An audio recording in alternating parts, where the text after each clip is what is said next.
কবরে প্রথম প্রশ্ন করা হবে, মার রব্বুক, তোমার রবের নাম কি? আমাদের রব কে? ওমা দীনুক, তোমার ধর্মের নাম কি? আমাদের ধর্মের নাম কি? বিশ্বনবীর চেহারা দেখিয়ে বলা হবে, এই লোকটাকে তুমি চিনো কিনা? চিনি না আমরা?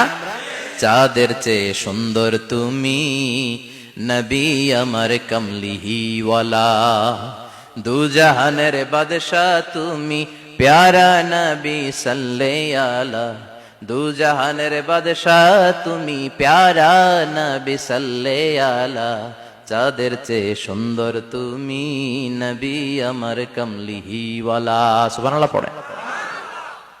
আমাদেরকে জিজ্ঞেস করা হবে, রব কে? বলবো আল্লাহ। ধর্ম কি? বলবো ইসলাম। এই লোকটারে চিনো নাকি? আমরা বলবো চিনি, আমাদের প্রাণের নবী মুহাম্মদ সাল্লাল্লাহু। তিনটা প্রশ্নের উত্তর করতে পারলে এডিশনাল আরেকটা প্রশ্ন, ওমা ইলমুক। এই তিনটা প্রশ্নের উত্তর জানলা কেমনে? নকল করছো নাকি? বাংলাদেশে নকল আছে না নাই? কোথায় নকল করে?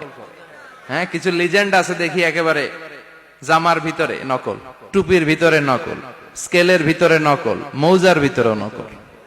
আছে না নাই? কথা বলেন। ফেরেশতারা বলবে, তুমি তিনটা প্রশ্নের উত্তর করলে কি করে? আপনাকে বলতে হবে, আমি কোরআন থেকে শিখেছি, আমি হাদিস থেকে জেনেছি। চিল্লায় বলেন ঠিক কিনা? তখন ফেরেশতারা বলবে, আহলান ওয়া সাহলান, মারহাবান, কংগ্রাচুলেশন, তুমি উত্তর করতে পেরেছো। ইফসাহু লাহু কবরুহু ৭০ যিরান, আপনার কবরটারে ৭০ হাত লম্বা বানিয়ে দেয়া হবে।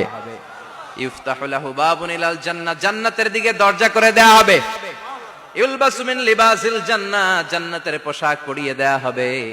আর বলা হবে, নাম কানাউমিল আরুস, বাসর রাতে কনেকে নিয়ে বর যেমনি শান্তির ঘুম, আরামের ঘুম দেয়, তুমিও ঘুম দাও, ঘুমাও। You should get some slip.